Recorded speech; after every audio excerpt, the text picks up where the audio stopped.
And I now recognize the ranking member, Mr. Meeks. Thank you, Mr. Ambassador. I'm not going to speculate because I don't think we should be speculating or just giving our own opinions or paraphrasing of what you are saying.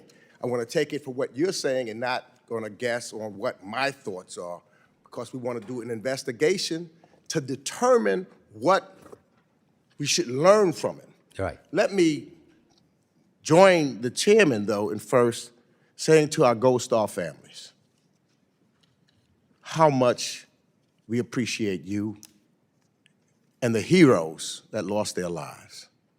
And I know that there's nothing that we can do to bring them back, but they are indeed heroes for our country. And I thank you for your sacrifices. And I'll tell you that no matter whether it's a Democrat or a Republican, I truly believe that we will always hold them dear and acknowledge the heroes that they are. Thank you for being here. Ambassador, you've worked tirelessly over the years to negotiate and implement the Doha deal, as did many others in our government, and I have some questions I want to ask based upon your experience. They're mostly yes or no, so we don't have to get into speculation and things of that nature. Now, Secretary Pompeo himself, I think I have a picture here, had gone to Doha to sign the agreement in a photo op with the Taliban leader, Malu Babadar, after nearly 2 decades of being at war with them. And despite any criticisms of it, it is fair to say that concluding the Doha deal was a big deal. It was a significant event. Is that correct? Yes, signing it was a significant event. And with the conclusion of the Doha deal, the Taliban then stopped attacking U.S. forces inside Afghanistan, fulfilling the top condition placed on it in the deal. Is that also correct? Correct. And the United States committed in the Doha deal to, quote, withdraw from Afghanistan all military forces of the United States, its allies, and coalition partners, including all non-diplomatic civilian personnel, private security contractors, trainers, advisors, and supporting services personnel. Is that not correct? Correct. And arguably, that withdrawal was well underway in January of 2021 after President Trump, according to Ambassador Smith's statement for the record, quote, steadily withdrew U.S. forces notwithstanding concerns about the Taliban's behavior. Is that correct? Correct.